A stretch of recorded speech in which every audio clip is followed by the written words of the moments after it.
Welcome to Evoke Greatness. We are officially entering year 3 of this podcast, and I am filled with so much gratitude for each and every one of you who've joined me on this incredible journey of growth and self-discovery. I'm Sunny, your host and fellow traveler on this path of personal evolution. This podcast is a sanctuary for the curious, the ambitious, and the introspective. It's for those of you who, like me, are captivated by the champion mindset and driven by an insatiable hunger for growth and knowledge. Whether you're just beginning your journey or you're well along your path, you're going to find stories here that resonate with your experiences and aspirations.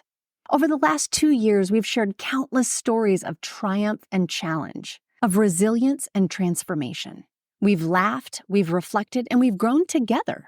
And as we've evolved, so too has this podcast. Remember, no matter what chapter you're on in your own story, you belong here. This community we've built together is a place of support, inspiration, and shared growth. Where intention goes, energy flows, and the energy you bring to this space elevates us all. So whether you're listening while commuting, working out, or enjoying your morning coffee, perhaps from one of those motivational mugs I'm so fond of, know that you're a part of something special. Thank you for being here. Thank you for your curiosity, your openness, and your commitment to personal growth. As we embark on year 3, I invite you to lean in, to listen deeply, and to let these stories resonate with your soul. I believe that a rising tide raises all ships, and I invite you along in this journey to evoke greatness.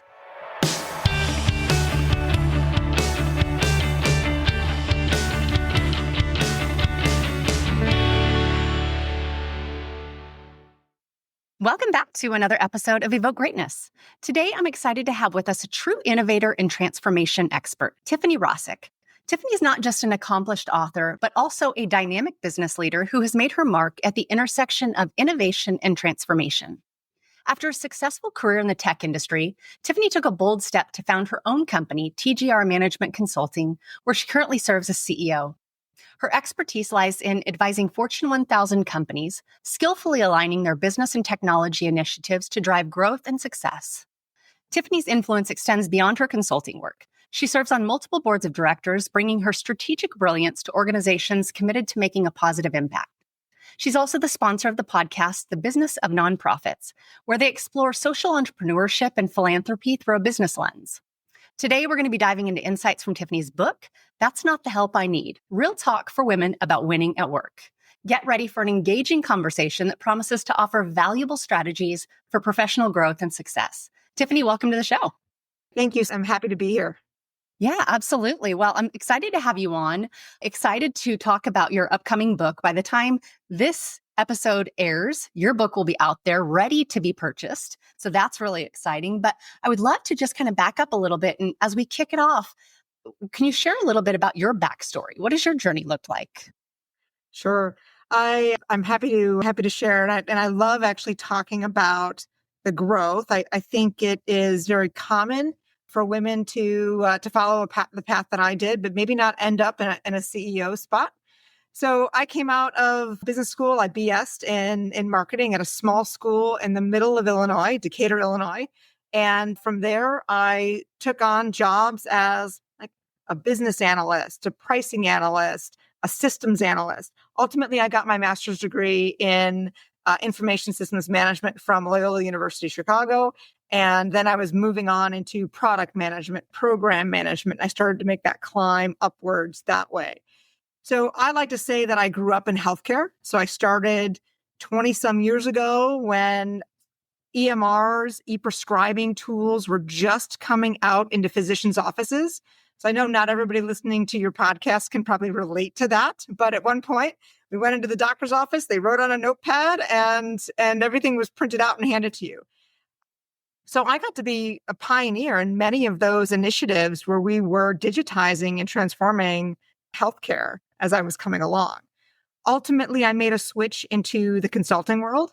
And then from the consulting world, I decided to start my own company driving same technology changes in medium-sized companies as well.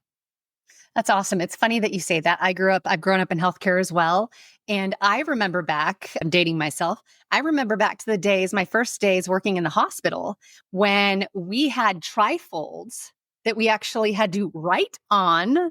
And I will tell you, it is really hard to go from, especially I worked in the ICU. And so it was like, you are intensely documenting. And so you would think that we would be totally open-minded to moving to an EMR system. And we all like fought tooth and nail. And it's funny to think back now, like now I can't even imagine not doing it from the technology side of things. But I remember those days and that big shift to where a prescription used to be written out on a pad and handed to you. Whereas nowadays it's like it's entered into the system and it magically appears. Absolutely. And it's everything, right? X-rays. You would Right. walk out with these giant films and they're holding them up to the light. And if you wanted a copy, they had to specially print it somewhere else. And now it comes on your phone and you click the link and it opens. The times, right? Yeah. You've transitioned from a successful career in tech to founding this consulting company. Mhm. What could you share from your journey that may be of benefit to someone considering a similar path? Great question. So the idea of being your own boss is a very romantic idea. So I've actually talked to a number of project managers. It is a common presentation that I give to project management organizations because a lot of PMs think to themselves, oh, I'd love to hang my own shingle and just do project management, avoid all the messiness of the company and the politics and the ladder climbing, and just focus on the work. And while it is a fantastic idea, it is a lot harder than some may think. Understanding the business around consulting, and I can tell you that having worked in a large consulting company, they were wonderful at training me on the business of consulting services. So, how do you pitch? Who do you pitch? How do you price? What is the margin you need to make? How would you manage a team? How do you respond to objections? How do you negotiate the contract? How do you set up the contract for terms and conditions that both benefits you and your client? So that's all the stuff that happens behind the scenes that folks need to understand, as well as how do you appropriately price yourself into the market so you can get those opportunities. Yeah. And it's interesting. We've gone through this shift over the last handful of years. And what I have seen is a lot of women are contemplating this, right? They kind of felt stuck or their career was stagnant. And we've seen a big shift. We kind of went through the great resignation, right? We went through this where everybody was like, okay, I'm kind of sick and tired of being sick and tired of this. And I think I'm going to try to do this on my own. I did the same thing a couple of years ago. I had no idea what I was doing, if I'm being completely honest. And I really struggled coming from a corporate perspective, coming from a corporate mentality prior to straight into my Mhm. own company. And Mhm. it required, I hired a coach right off the bat, but it was not only just learning the business components of like starting up your own company, but also the mindset shift. I think there's a big shift that people don't think about that really comes into play. Yes. It is very isolating and lonely at times. Right. And I'm not sure how your business works, but in our business, we are typically working with a client to solve a specific problem. So that could be 6 months, it could be 9 months, it could be 18 months, and you're in there, you're building that rapport, but then you're out. And so if you're a person who likes that relationship aspect, who likes to make friends in their workplace, it can be a little bit challenging when there's that separation now and you're not working with the same people you've been working with for 6, 9, 18 months. And Right. it can feel very lonely, like you've got to start all over again and make new friends, right? You're the new kid. Yes, yes. That resonates with me because I was used to building and growing this big team. I ran a national hospice company, and then all of a sudden it was like, wait a second, this isn't my, end of the day, I can work with them same for a month or for 6 months or 12 months. And at the end of the day, it's still not my team. And so Yes. that was something that I had to like, gosh, I really had to readjust my lens to view. Yeah. Yeah. And kudos to you for hiring a coach right away. So I had some experience again through that larger consulting company where they did some great training and experience. But I think the secret to my success is I also had what I would call a board of directors Mm. indirectly. So there were three people in my close network. One of them was a gentleman. And then I had two women, one senior executive, built, started and sold a number of companies, and then another woman who was more of an operations expert. And I would call them when I would hit some roadblocks, and I would use them and bounce ideas off them, whether it was a contract problem, it was a sales issue, it was a client relationship issue, it was operational, and they were so wonderful. They made themselves available to me, and they were really the reason that I was able to scale and go from just Tiffany Rosik, a single shingle, to starting to build the team and build out the company. I love that. And I think all of our different experience weaves into how we then start laying that out for ourselves. And that takes a lot of thoughtfulness and a lot of intentionality. Yes. Well, the title of your book, I love it. It's super intriguing. That's Not the Help I Need. What was it that spurred you to write this book? And who really is this book for? So the book was really something that happened over a period of time. Often in our day-to-day lives, there are things that happen, and I would think to myself, and I would often say out loud things like, that wasn't helpful. Or I would complain to somebody and I would say, I just can't make this up. We got to write a book. So one night I was regaling some story that had happened, and I said, this is going in my book. And one of my friends looks at me and says, when are you going to stop talking about this book that you're writing and actually write it? And I was like, okay. And by the end of the evening and a few more glasses of wine later, I said, you know what? I'm writing that book. This is really going to happen. And then I was consulting another friend of mine. I told her, okay, I think last night after a couple of bottles of wine, I might have said I was writing a book. And she said to me, she's like, are you serious? Are you really going to write this book? And I said, you know what? I think I should. I think it would be a lot of fun to write the book and tell the stories that I really wish somebody would have told me when I was in the workplace, that I wish I would have been comfortable and confident enough to find someone to say, okay, tell me how this really works, because I feel unprepared here. Yeah. And so that was the start of the book. I love that. That's hysterical, because it really is when you think about that, and it's like, that wasn't really what, that didn't move me along. And it made me think that, like, I had to chuckle out loud as I thought about the different ways that That's Not the Help I Need really like resonates with each person. And then you think about, then it leads you into what are the things that we really wish we had in the moment. And I think that is, and it's all experiential, right? It's all from our wisdom and experience. And when there was a deficit, when something wasn't there when we needed it, that it's like kind of fast forward, you have a sense of responsibility around, okay, now I need to put this out there for other people. Yes. Yeah.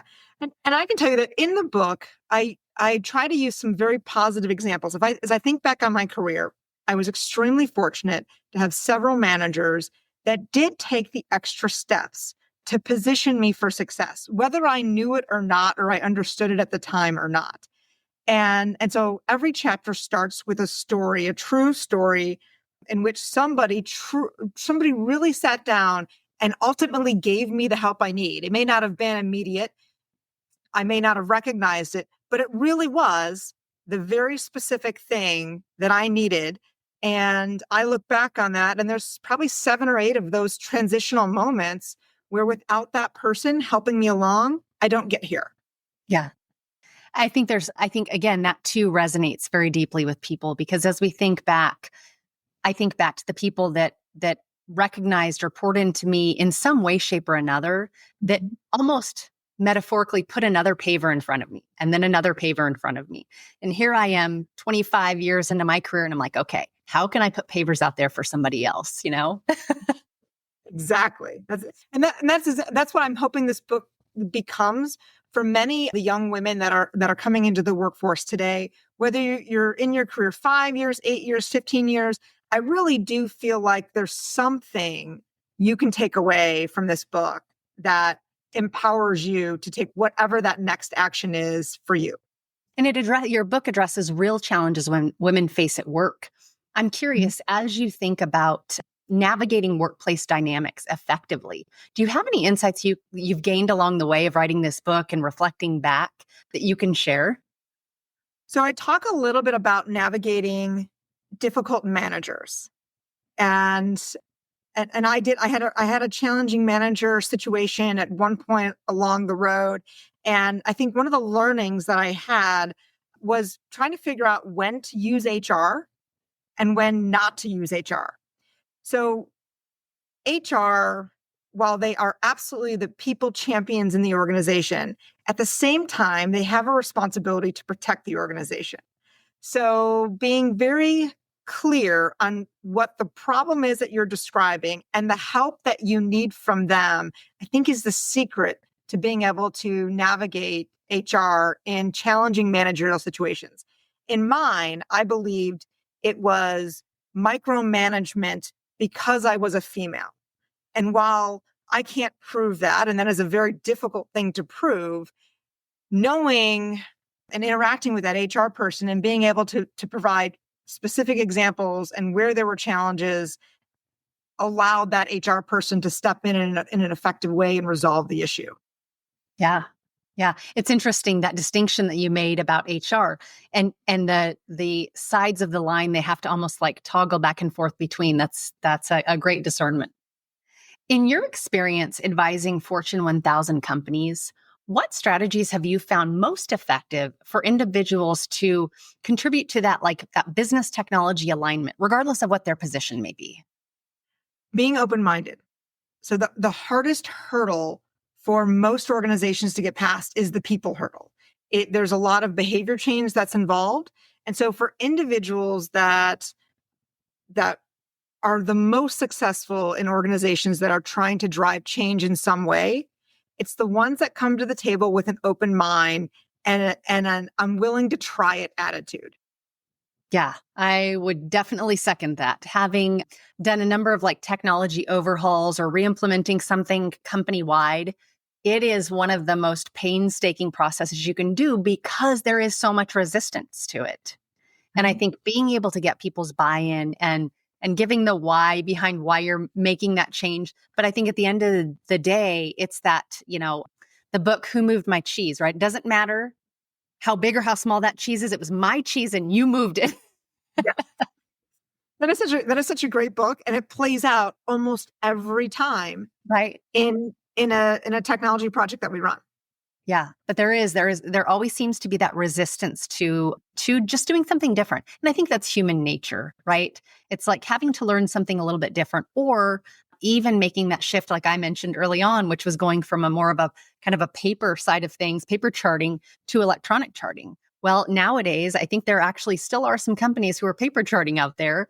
And I think it's probably way more difficult to navigate moving from paper to electronic today versus, 10 years ago, navigate all the changes and the hardship. And then at least then you're up and running. So, but definitely still challenges out there for sure. And I would tie that to career opportunity. So there are parts of the book, and I can kind of focus on my own career a little bit here too, and say I created opportunities for myself and established myself as a trailblazer in brand new projects, efforts, and technologies that had never had a roadmap. Nobody ever implemented it before, because I wasn't afraid to fail, and I was willing to at least try. And that created a whole bunch of career opportunities for me, where new projects, new technologies, some VP would walk into my office and say, "Hey, we've never done this before. I have no idea how it's going to go. It's probably going to be super difficult, and you're going to spend a lot of time doing it. What do you think?" You're like, And then I'll off do I would go. it. But that's such a great point, though, is being the one, in a time or an era of resistance and kind of pushback, and being the one to be open to exploring what that looks like. And then not only the process of being someone who's open to it, right? And learning new things, but then you're garnering the wisdom of that whole process. You become kind of a super user, if you will, or that trailblazer for that technology or whatever. And so I think people should pay attention to that.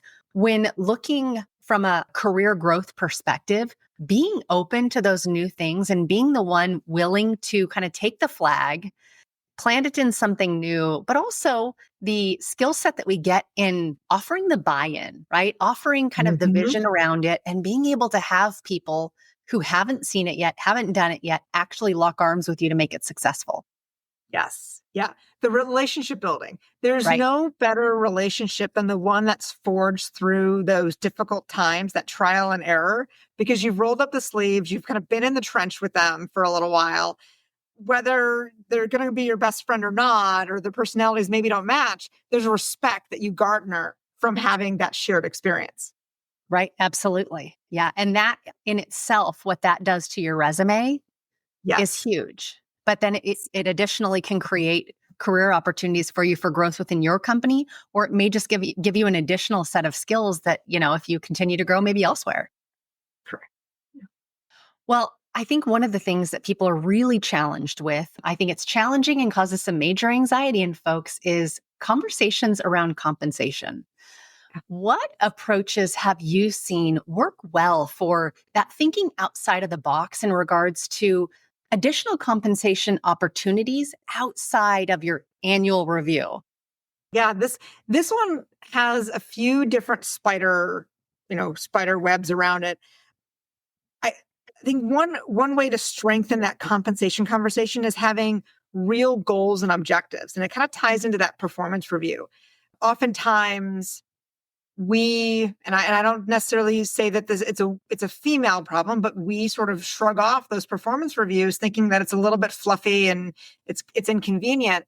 But having very specific metrics and putting numbers that the business cares about inside of that performance review and demonstrating how you're moving the business forward with numbers is really important.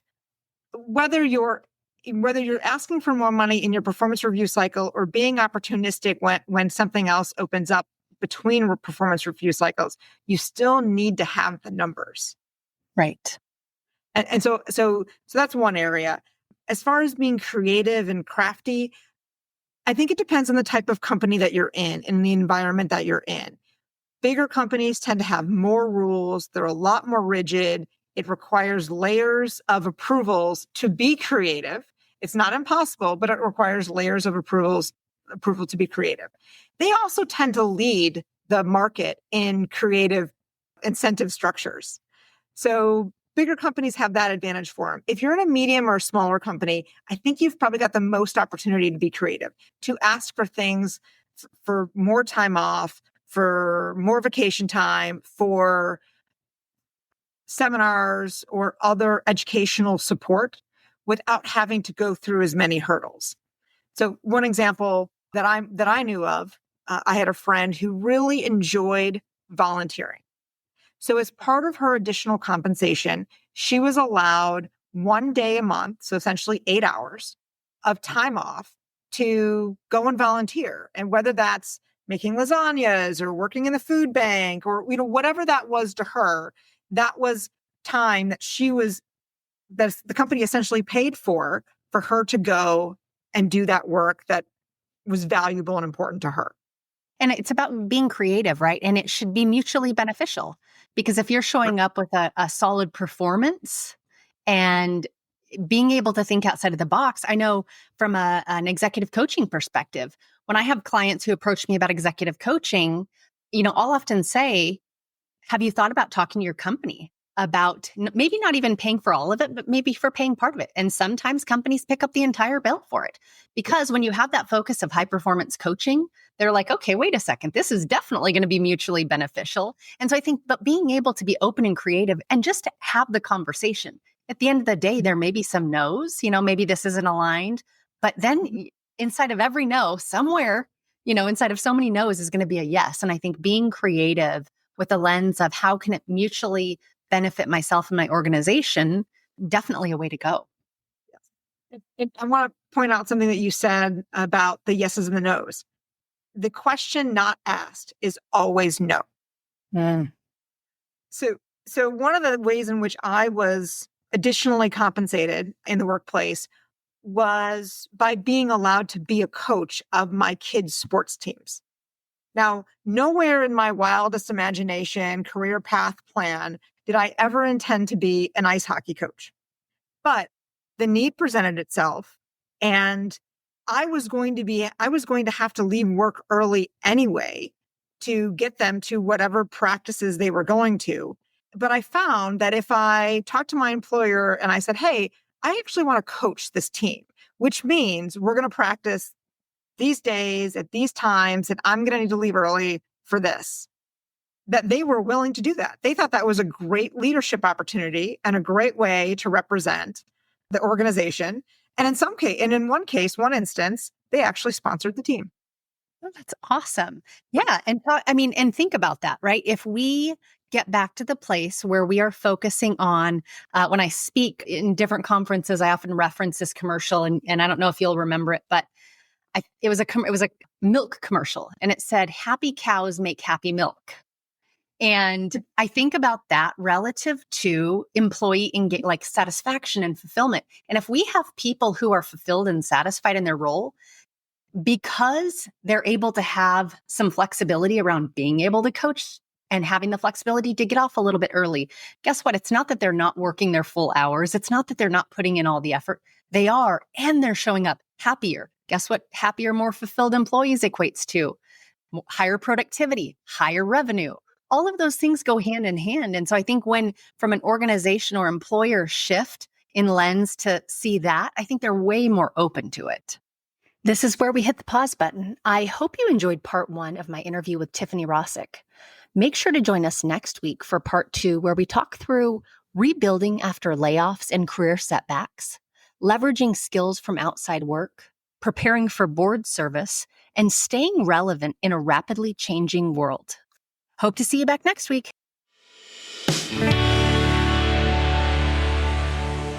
Thank you so much for listening and for being here on this journey with me. I hope you'll stick around. If you liked this episode, it would mean the world for me if you would rate and review the podcast or share it with someone you know may need to hear this message. I love to hear from you all and want you to know that you can leave me a voicemail directly. If you go to my website, evokegreatness.com, and go to the Contact Me tab, you'll just hit the big old orange button and record your message. I love the feedback and comments that I've been getting, so please keep them coming. I'll leave you with the wise words of author Robin Sharma. Greatness comes by doing a few small and smart things each and every day. It comes from taking little steps consistently. It comes from making a few small chips against everything in your professional and personal life that is ordinary, so that a day eventually arrives when all that's left is the extraordinary.